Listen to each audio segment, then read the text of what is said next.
नमस्कार, मैं हूं आशीष चित्रांशी और आप देख रहे हैं द न्यूज लॉन्चर। मतदान के दिन चुनाव प्रचार में तो खूब छिपाया। मतदान के दिन तो कम से कम चेहरा दिखा देते। मैं बात कर रहा हूं मनोहर लाल खट्टर की। और आज एक फोटोग्राफ आपको दिखाएंगे। इस फोटोग्राफ को जिनके सौजन्य से दिखाएंगे वो भी हमारे साथ हैं। ये फोटोग्राफ कंट्रोल रूम जोड़ लीजिए पहले। रविंद्र सिंह सेवराण के जो है सौजन्य से है। ये गए थे लाडवा और लाडवा से एक तस्वीर लेके आए हैं। इस तस्वीर को आप गौर से देखिए। इस तस्वीर को गौर से देख लेंगे तब इस पर हम चर्चा करेंगे और संक्षिप्त चर्चा होगी। इसमें आप देखिए ये मतदान से पहले प्रत्याशी लगाते हैं कि मशीन में आपका कहां पर किस नंबर पे पोजीशन है, कहां पर बटन दबाना है। नायब सिंह सैनी है और ऊपर गौर से देखिएगा बगल में तो आदमकद मोदी जी रहते ही हैं। उसके बाद अमित शाह हैं, नड्डा हैं, मतलब जो नेता हो सकते हैं, धर्मेंद्र प्रधान, मतलब जिसका हरियाणा से लेना देना कुछ भी नहीं है, जिनके आने जाने से एक वोट बढ़ना और घटना भी नहीं है, उनके भी फोटो हैं। लेकिन आप एक एक करके देखिए, दाहिने से बाएं तक गौर से देखिए। इसमें एक आदमी आपको नजर नहीं आएगा, एक शख्स नजर नहीं आएगा। वो शख्स 9.5 साल तक हरियाणा को अपने हिसाब से हाँका, अपने हिसाब से चलाया। मनोहर लाल खट्टर, खट्टर साहब इसमें कहीं भी नजर नहीं आ रहे हैं। आप गौर से देख लीजिए, बिल्कुल नदारद। अब क्या मतदान के दिन भी खट्टर साहब का चेहरा छुपा रहे हैं? ऐसा क्या है खट्टर साहब के चेहरे में कि उससे मोदी, शाह, सैनी सब डर रहे हैं? वो नायब सिंह सैनी डर रहे हैं जो 6 महीने से उन्हीं के खड़ाओं को रख करके खड़ाऊ राज चला रहे हैं। वो सैनी डर रहे हैं जिनको मनोहर लाल खट्टर ने अपना राजपाट सौंपा था कि लो चलाओ। कम से कम सैनी साहब को तो ये नहीं करना चाहिए था। लेकिन सैनी साहब भी क्या करें जब मोदी जी कर सकते हैं एक दरी एक मोटरसाइकिल पर सवार होकर के भी सुबह एक दरी और एक मोटरसाइकिल की कहानी बताते हैं और रात में दरी खींच लेते हैं, जमीन पे कर देते हैं। तो फिर नायब सिंह सैनी की क्या विसार। रविंद्र भाई से चर्चा की शुरुआत करते हैं।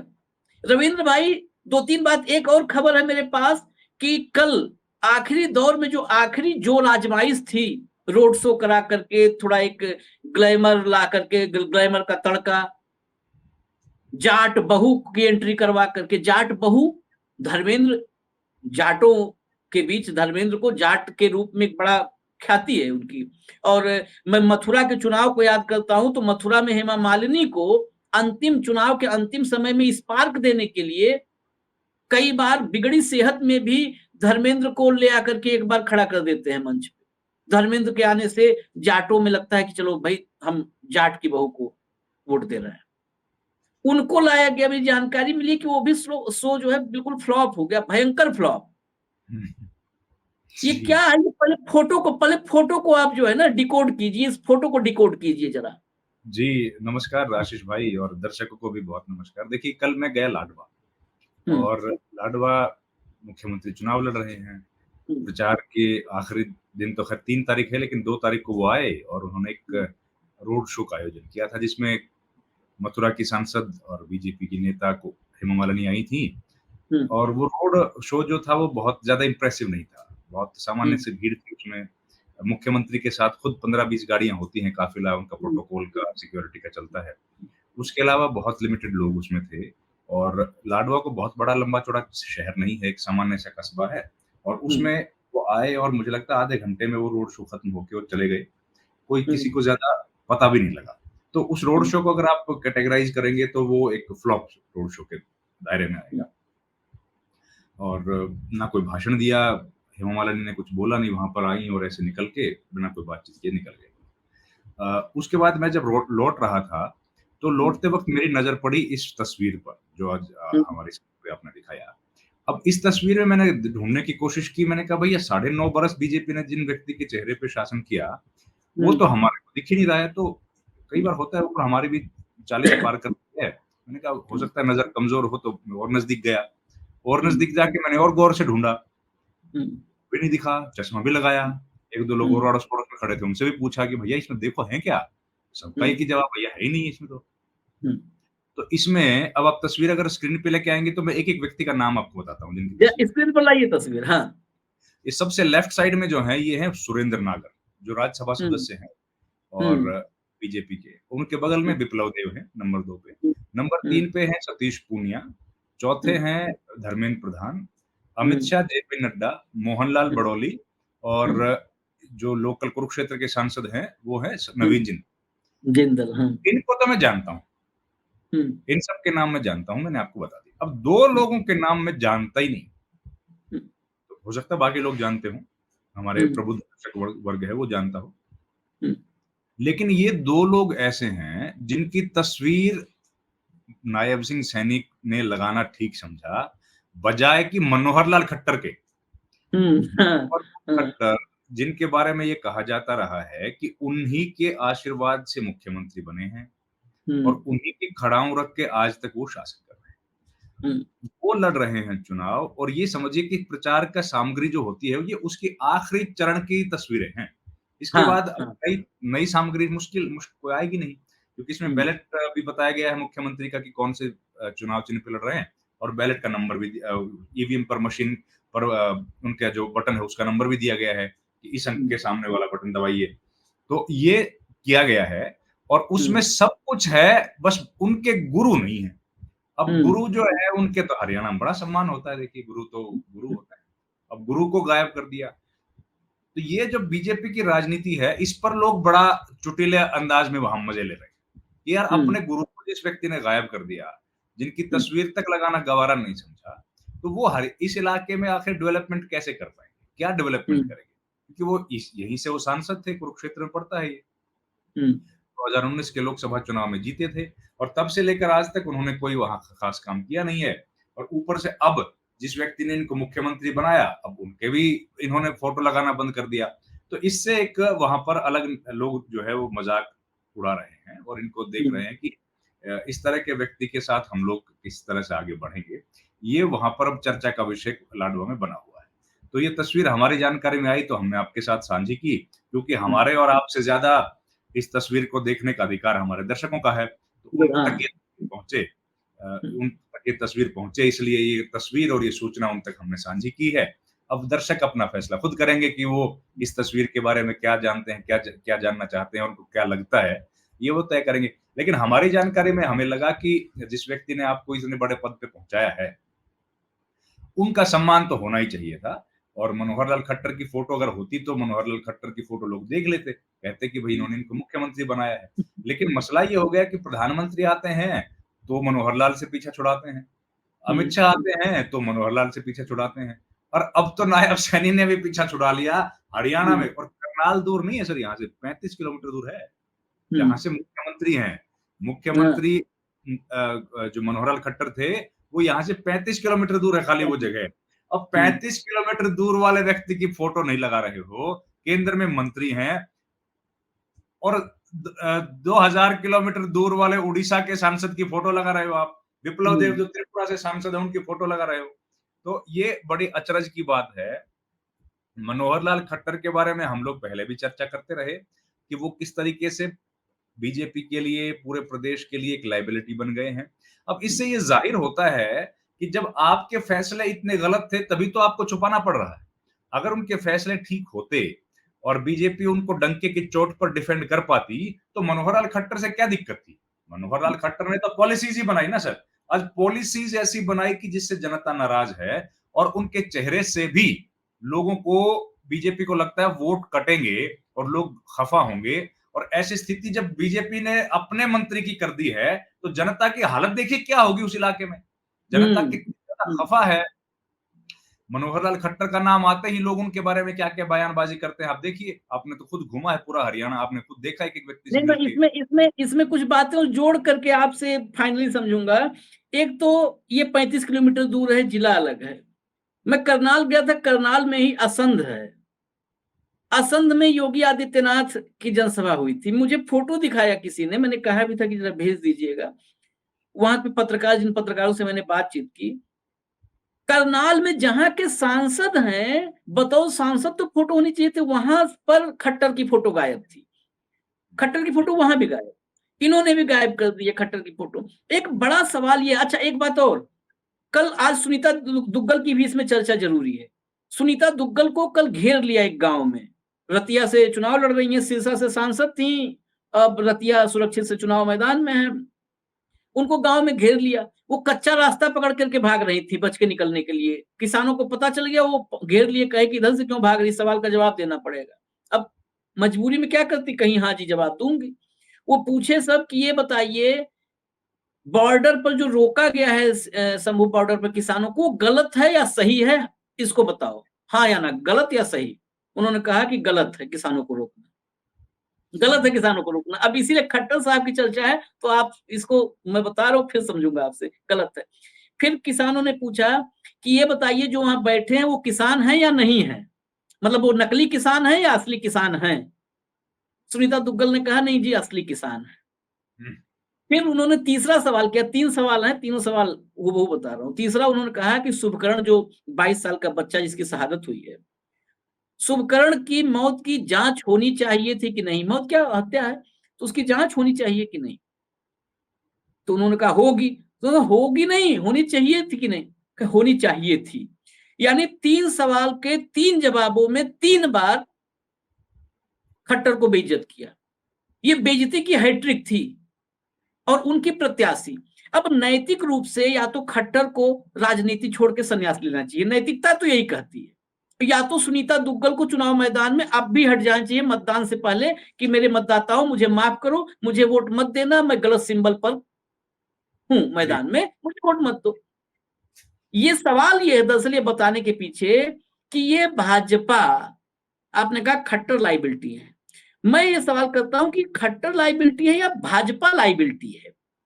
क्या भाजपा चुनाव के ऐन वक्त में हरियाणा के लोगों की आंख में धूल झोंकने की ये अंतिम कोशिश तो नहीं कर रही रविंद्र भाई, अंतिम कोशिश, क्योंकि खट्टर कुछ भी अपने मन से नहीं किया है, सब आला कमान से पूछ के किया है। हाँ, आपकी बात में अपनी बात मिलाते हुए मैं कहता हूँ, हम और आप जब इन बातों को समझ सकते हैं, हम लोग तो कोई बहुत तीक्ष्ण बुद्धि के लोग तो हैं नहीं, औसत बुद्धि है हमारी, सामान्य, औसत बुद्धि के लोग हैं, और बल्कि बहुत सारे बुद्धिमानों से तो कम अकली कह सकते हैं हम अपने आप को। हाँ, बिल्कुल है।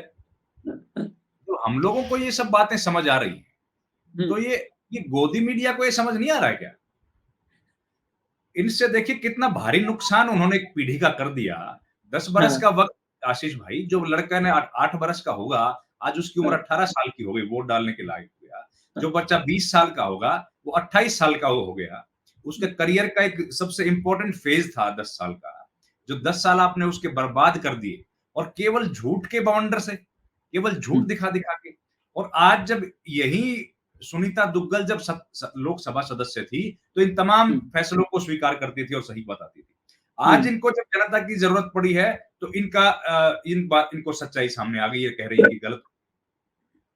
जब ये इनके फैसलों को गलत माना जा रहा है, बीजेपी ने ऐसे गलत फैसले किए, तो क्या ये चीजें मीडिया को समझ नहीं आ रही कि उन्होंने कितना बड़ा इस पाप किया है?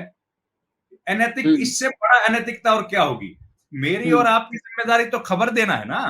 हम लोग तो ओपिनियन नहीं है ना सर, हम लोग तो खबर देते हैं, ये खबर है, इसके फैक्ट्स ये थे। सही और गलत दर्शक फैसला करेंगे, बहुत बुद्धिमान है हमारे दर्शक। अब उस पर इस तरह के जो विचित्र तरीके से मीडिया को मैनेज किया गया, मैनिपुलेट किया गया, खबरों को गलत दिखाया गया, उससे हिंदुस्तान का जो नुकसान हुआ है, हम लोगों को वो दिख रहा है। हम लोगों ने खूब चर्चाएं भी उस पर की हैं, और लेकिन आज उसी बात को एक लॉ में कर रही हैं। ये देखिए, कोई हल्की फुल्की महिला नहीं है। सुनीता दुग्गल वो है जिन्होंने जिन लोगों के कानून बनाने के बाद ये कानून इंपोज किए गए, उनके आदेश पर कानून, उनके हस्ताक्षरों से कानून बने हैं इस देश के, वो उनमें से हैं। और वो कह रही हैं कि गलत हो रहा है। वो कोई सामान्य केवल प्रत्याशी भर नहीं है सर, वो उन्होंने 5 वर्ष तक इस मुल्क में जो सैकड़ों कानून बने हैं, उनके आदेश से बने हैं, उनकी सहमति से बने हैं, उनके वोट से बने हैं। और उन्हीं कानूनों को जब 10 साल बाद, 20 साल बाद लागू किया जाएगा, तब हम लोग ये कहेंगे यार कौन लोग थे जिन्होंने ये कानून बना दिए। हम लोग यही चर्चा करते हैं ना, जब ड्रैकोनियन कानून बनता है, इसी मुल्क में टाडा जब कानून था उस पे चर्चा हुई, यार कौन लोग थे इन्होंने ऐसा ड्रैकोनियन कानून बना दिया? कौन लोग थे जिन्होंने कोटा लगा दिया इस देश में? उनको रिपील किया गया और सैकड़ों ऐसे कानून थे जिनके ऊपर चर्चाएं होती रही कि यार ये कानूनों की क्या जरूरत है, इन कानूनों को किसने बना दिया। तो उन श्रेणी में जब हम लोग चर्चा करेंगे कि यार ये कानून किसने बना दिया भाई इन किसानों को वहां रोकने का, तो हम लोग कहेंगे ना कि उनमें एक व्यक्ति का नाम सुनीता दुग्गल था और जो प्रत्याशी बनी है, तो वो आज किस अधिकार के साथ लोगों के सामने वोट मांगने के लिए आ रही हैं, जब वो कह रही हैं कि मेरी पार्टी के फैसले गलत थे। मेरी पार्टी की हुकूमत के फैसले गलत थे, और गलत थे तो आपने आवाज तक नहीं उठाई उस जनता से जिसके लिए आज वोट मांगने जा रही है। इससे बड़ी हैरानी और विचित्र क्या बात होगी सर, देखिए। और जमहूरी निजाम में तो ये शुक्र है हमारे फोर फादर्स का, जिन्होंने इस संविधान की रचना की कि आज ये लोग हमारे सामने आ रहे हैं वोट मांगने के लिए जनता के सामने। अगर ये जनता के सामने नहीं आते तो हम लोग तो इनसे सवाल भी नहीं पूछ पाते। हम लोगों को तो इस बात का कभी एहसास भी नहीं होता कि ये सही कह रहे हैं कि गलत कह रहे हैं। और अपनी गलतियों को छुपाने के लिए ही तो ये हो रहा है सर। अपनी गलतियों को छुपाने के लिए कभी मनोहर लाल का चेहरा छुपा रहे हैं, कभी उनको फोटो से गायब कर रहे हैं, कभी रैलियों से गायब कर रहे हैं। और आज ये तो सैनिक है ना, सेनापति तो मनोहर लाल थे। भाई तो आदेश तो उनके चले हैं ना। इन ये इस बात को स्वीकार कर रहे हैं कि गलत हुआ है। इससे बड़ी हैरानी की बात किसी लोकशाही में और क्या होगी कि जिस व्यक्ति ने आदेश दिए वो व्यक्ति गायब है, और लोग आज भी उनकी, मतलब एक सेक्शन ऑफ सोसाइटी ऐसा है जो आज भी कहता है कि इस सरकार ने जो किया सब सही किया। अरे जब ये खुद ही लोग मान रहे हैं कि इन्होंने सही नहीं किया, तो कम से कम आप तो इस बात को सम्मान दे दो। अब तो सम्मान दे दो कि वो कह रहे हैं। प्रधानमंत्री ने कहा कि काले कानून है, हम लोग वापस लेते हैं। जनता आज भी भिड़ी पड़ी है, नहीं भाई साहब कानून बढ़िया थे। अरे कानून बढ़िया थे तो पीएम ने वापस क्यों लिए जी? किसान उसी के लिए तो बैठे हैं। तो ये अपने आप में बहुत हैरत अंगेज है जिस तरह का ये आपने बताई सारी बातें और दर्शकों तक पहुंचाई। यही असली काम है मीडिया का। यही आपने नहीं रविंद्र भाई, ये जो आपने अभी आखिर में कहा, ये बड़ा वाकई, ये हमारे, मैं दर्शकों से भी कहूंगा और उनसे भी कहूंगा जो नहीं देखते हैं, उन अंधभक्तों से भी, कि भाई अब ये बताओ आप कि सुनीता दुग्गल सही है कि आप सही हो? सुनीता दुग्गल कर रही नहीं, वो किसान है। और ये अंधभक्त जो है, पता नहीं कौन सा डोज इनको दिया है, वो उतर ही नहीं रहा है नशा। कर नहीं नहीं वो सब जो है विदेशी ताकतें हैं भाई। अपने ही तो कैसे पूछो, सांसद रही हैं। एक चलते चलते मैं रविंद्र भाई आपके नॉलेज में ला रहा हूं, ये जरूरी है, हरियाणा की तरफ से एक हमारे पास हरियाणा का एक मामला आया है और वो चुनाव से जुड़ा है, मैं पढ़ देता हूं। वो जो पीड़ित लोग हैं, जो परेशान हैं, उनकी चिट्ठी है। आप भी हरियाणा में आपको लोग सुनते देखते हैं। ये चिट्ठी है, पढ़ देता हूं, सब समझ में आ जाएगा। आदरणीय मान्यवर, एक तरफ सारा प्रदेश लोकतंत्र के इस पर्व के प्रति उत्साहित है, वहीं मेरे जैसे बहुत से कर्मचारी आज हरियाणा के वर्तमान प्रशासन की वजह से आज उस दोराहे पर आकर खड़े हो गए हैं जहां एक तरफ तो सब अपने देश के प्रति लोकतांत्रिक जिम्मेदारी बड़ी निष्ठा से निभाना चाहते हैं, वहीं दूसरी तरफ ये सभी लोग खुद के भविष्य को लेकर चिंतित हैं। ये राजीव कुमार साहब, अगर वक्त होगा तो आप भी सुन लीजिएगा, शेरो शायरी थोड़ी देर के लिए मत लिखिएगा, थोड़ा वक्त निकालिए। मान्यवर, ये मुद्दा हरियाणा लोक सेवा आयोग द्वारा मई 2024 में विज्ञापन संख्या 14/2024 व 15/2024 के तहत skill development and industrial training department के लिए प्रिंसिपल एवं वाइस प्रिंसिपल के पदों के लिए आवेदन मांगे थे, जिनकी भर्ती के लिए आयोग ने अगस्त महीने पूरे वर्ष का कैलेंडर जारी करते हुए 15 सितंबर को स्क्रीनिंग टेस्ट और 6 अक्टूबर का सब्जेक्ट नॉलेज टेस्ट का समय निर्धारित किया था। 6 अक्टूबर सब्जेक्ट नॉलेज टेस्ट का की तारीख है, 5 को मतदान है।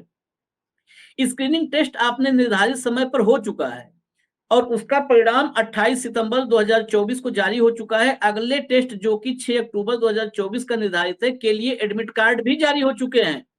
अब असल समस्या है कि हरियाणा सरकार में कार्यरत उन कर्मचारियों के लिए ये समस्या भारी हो गई है जो इस भर्ती का पहला पड़ाव यानी स्क्रीनिंग टेस्ट पास कर चुके हैं और वर्तमान विधानसभा चुनाव में उनकी ड्यूटी लगी हुई है। अब समस्या है, चुनाव में ड्यूटी लगी हुई है। चूंकि पहले चुनाव 1 अक्टूबर का निर्धारित था तो इस परीक्षा के लिए किसी भी उम्मीदवार को कोई आपत्ति नहीं थी। चूंकि इस परीक्षा के ज्यादातर उम्मीदवार हरियाणा के वर्तमान कर्मचारी हैं, उसका कारण इन पदों की योग्यता के लिए 3 से 5 वर्ष का अनुभव होना जरूरी है, यानी कर्मचारी होंगे 3 से 5 वर्ष का अनुभव चाहिए। और आज इन्हीं कर्मचारियों की चुनाव में ड्यूटी भी लगी हुई है। ये भी ज्ञात है कि चुनाव में कोई भी कर्मचारी देर रात तक ही रिलीव हो पाता है, तो उसके लिए कैसे संभव है कि वो अगले दिन परीक्षा हेतु निर्धारित स्थान एचपीएससी पंचकुला पहुंच पाए। खासकर अगर किसी कर्मचारी की ड्यूटी अगर पलवल या किसी दूर दराज क्षेत्र में लगी है तो उसके लिए पहुंचना असंभव ही है। ये सब कर्मचारी एचएपीएससी को अपनी समस्या से ईमेल के माध्यम से अवगत करवा चुके हैं। वहीं अपने-अपने एआरओ को भी ड्यूटी से एग्जेम्प्ट करने की रिक्वेस्ट कर चुके हैं, परंतु कहीं से कोई राहत नहीं मिली है। आपसे निवेदन है कि इन कर्मचारियों की समस्या एवं उनके भविष्य हेतु आप इस मुद्दे को प्रखरता से उठाएं। धन्यवाद। इस चिट्ठी को उठाना हमारे लिए जिम्मेदारी है। ये उस टाइप की भर्ती है रविंद्र भाई। इसी पर फाइनल कमेंट, और मैं कहूंगा आपसे भी कि आप भी थोड़ा इस मुद्दे को दीजिएगा अपना अपनी आवाज, कि ये ऐसी भर्ती है कि आप आइए, 6 तारीख को भर्ती है और 6 तारीख को, लेकिन आपके लिए एक अनिवार्य व्यवस्था है कि 6 तारीख को आप उस भर्ती से दूर रहेंगे, उससे 500 किलोमीटर दूर आपको राष्ट्र निर्माण में लगना है, चुनाव में लगना है। वो कहां से भर्ती देगा, ये तमाशा है। और कैसे नहीं आयोग इस पर संज्ञान ले रहा है, दोनों आयोग, चाहे राजीव कुमार वाला या भर्ती वाला आयोग। रविंद्र भाई,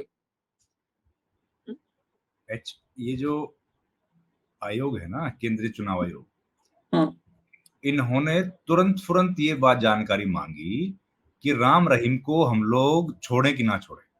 हाँ, हाँ, उनको जरूरत लगी और तुरंत उस बात का फैसला हो गया कि भैया इनका बाहर जाना तो बड़ा जरूरी है। ये बाहर नहीं जाएंगे तो इंसान के मानव अधिकारों का हनन हो जाएगा और जेल मैनुअल का तो सत्यानाश हो जाएगा अगर ये बाहर नहीं निकले तो, और इतना जरूरी है इनके लिए तो जाना। तो वो तुरंत फैसला चुनाव आयोग ने कर दिया। ये हजारों कर्मचारी हैं इस देश में, हरियाणा में जो ड्यूटी दे, और ये जो चुनाव इलेक्शन कमीशन, चुनाव आयोग जो ड्यूटी, ये जो इलेक्शन कर रहा है ना, ये इन्हीं के बदौलत हो रहा है इलेक्शन। इस इलेक्शन में सबसे ज्यादा भागीदारी अगर किसी व्यक्ति की है तो वो इन कर्मचारियों की। ये आशीष भाई अपने घर से जाएंगे और वापस जब तक आएंगे तो कोई 24 घंटे दूर होगा, कोई 48 घंटे का समय लगेगा किसी को, क्योंकि घर से निकलेगा, मशीनें कलेक्ट करेगा और मतदान के बाद वापस लौटेगा। कलेक्ट करने के बाद वो अपने स्थान पे जाएगा, वहां पर सब सुविधाएं चेक करेगा, मशीन इंस्टॉलेशन करना, उसको पैक करना, सीलिंग वापस करके और उसको स्ट्रॉन्ग रूम तक छोड़ के, ये तमाम जिम्मेदारियां उन लोगों की हैं। इस जमहूरियत के असली अनसंग हीरोज वही लोग हैं। आज हम लोग जिस जमहूरियत में सांस ले रहे हैं, और आज से नहीं, साल 1952 से जो चुनाव इस मुल्क में हो रहा है, उसमें कभी सरकारी कर्मचारियों की योगदान पर किसी ने कुछ नहीं बोला। सब नेता और चुनाव आयोग अपनी अपनी तारीफें बटोर के चला जाता है, लेकिन जो दिन रात एक करके अपने अपने छोटे बच्चों को छोड़ के, बीमार माँ को, पिताजी को छोड़ के, जो 24 48 घंटे, और पहले के जमाने में तो और ज्यादा टाइम लगता था, अब उनको परेशान करने की कोशिश भी की जा रही है ऊपर से। उनको, चलिए कोई, आपने इसके लिए कोई एक्स्ट्रा पैसा तो नहीं मिलता, इनको तो ये ड्यूटी का उनका काम है, और उस पर आप उनको तंग करने के लिए, आपको पता है कि वो लोग कितना इंपॉर्टेंट काम कर रहे हैं, और इलेक्शन की ड्यूटी तो 100% आप अनडिवाइडेड कंसंट्रेशन के साथ कर ही नहीं सकते सर।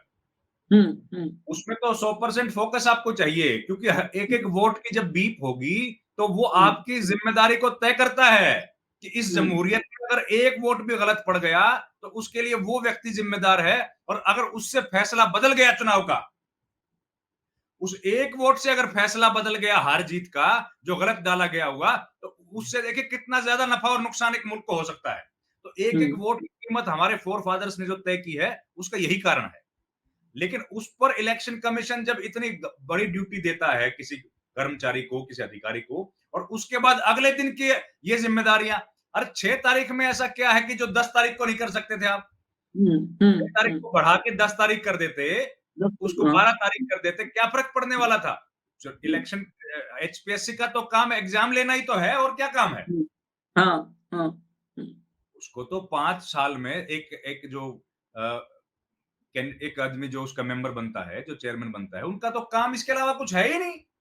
उनका तो काम है एग्जाम कंडक्ट करना, इंटरव्यूज कंडक्ट करना, इसके अलावा क्या करना है? और रिकमेंडेशन दे देना कि आदमी लायक है कि नहीं है, उसके बाद सरकार जाने, उसका काम जाने।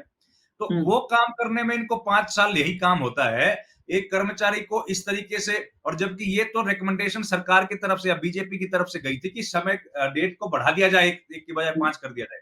वो डेट बढ़ा दी गई है, चुनाव आयोग ने उस बात को तो स्वीकार कर लिया, इन कर्मचारियों की भी बात को स्वीकार कर लेते। अब ये इतना इनके लिए ऐसा डाक कावड़ बना दिया है कि आपको इतने घंटे में वहां पहुंचना पड़ेगा ड्यूटी देने के बाद, और नहीं पहुंच पाओगे तो आपका काम होगा नहीं वहां पे, इंटरव्यू में आपको बैठने नहीं देंगे। वो एग्जाम जो आप देने वाले हो, नॉलेज टेस्ट, वो दे नहीं पाओगे, सब्जेक्ट का जो नॉलेज टेस्ट है। तो ये कितनी बड़ी ज्यादती उनके साथ हो रही है। एक तरफ इसी सरकार का काम करने के लिए वो लोग बैठे हैं, अपनी जो जमहूरियत की जिम्मेदारी है उसका निभा कर रहे हैं, और उसके बदले में उनको इनाम ये मिल रहा है कि उनका अपना जो एग्जाम है, जो उनकी तरक्की का रास्ता खोलता है, उसमें आप उसको जाने नहीं दे रहे। तो ये बहुत विचित्र है, बहुत गलत है। इस पर तुरंत संज्ञान लिया जाना चाहिए। हम लोग भी अपने मंचों से इस बात को आवाज उठाएंगे, और आपका बहुत धन्यवाद आपने जो उठाया, क्योंकि ये सरकारी कर्मचारी जो है वो अपनी आवाज खुद तो उठा नहीं सकता है, वो तो अपने बंधा हुआ है, वो नियमों में बंधा है। इसने आपने आवाज उठाया, बहुत अच्छा किया सर ये, और ये होना चाहिए। इन्होंने क्या गलत कर दिया? बिल्कुल। और मैं सवाल ये है कि पता नहीं एचपीएससी जो है उसको पता भी हो कि नहीं पता हो कि 1 तारीख का 5 तारीख हो गया मतदान की तारीख, और शायद उनके वहां जो बैठे हैं आयोग में उनको ये भी शायद पता हो कि ना पता हो कि 6 तारीख को हमने कोई एग्जाम रखा है। ये तो मौज कर रहे हैं, सो रहे हैं, नींद में होंगे साहब। उनको तो 6 तारीख की सुबह याद आएगा 4 रखा है, चलो आएंगे तो निपटा देंगे। खैर, मैं आपको भी चिट्ठी भेजूंगा, चिट्ठी और उसके साथ जो डॉक्यूमेंट है वो भी भेजूंगा। बिल्कुल। उम्मीद करूंगा कि कर्मचारियों की भी थोड़ा सा दशा देख लें, क्योंकि चुनाव वही करवाने वाले हैं, उनकी भी हालत देख लें। बाकी ये छिपाने का सिलसिला कब तक छिपाओगे? कभी न कभी तो घूंघट से पर्दा हटाओगे, और जब पर्दा हटाओगे तो कहते हैं हम लोग के यहाँ मुंह दिखाई दिया जाता है, तो मुंह दिखाई पाओगे। अब मुंह दिखाई देने का वक्त आ गया है। अब मुंह दिखाई आप कितना भी छिपाओ, हरियाणा के मतदाता घूंघट हटाएंगे और मुंह दिखाई देंगे। आप लोग मतदान जरूर कीजिए, यही मुंह दिखाई है। मुंह दिखाई, ये जो बटन दबाएंगे यही मुंह दिखाई है। हम अपील करते हैं कि आप जरूर बटन दबाइए, मुंह दिखाई दीजिए। अब किसका मुंह देखना है ये आप तय कीजिए। लोकतंत्र में, इस जमहूरियत में, ये आपका सर्वाधिकार सुरक्षित है, इसको कोई नहीं हिला सकता, डुला सकता, और ये आपको तय करना है कि ये सर्वाधिकार सुरक्षित रहे आपके पास। इजाजत दीजिए, न्यूज लॉन्चर देखते रहिए। रविंद्र भाई बहुत बहुत धन्यवाद, आपने वक्त दिया, बहुत बहुत धन्यवाद। नमस्कार। Thank you sir.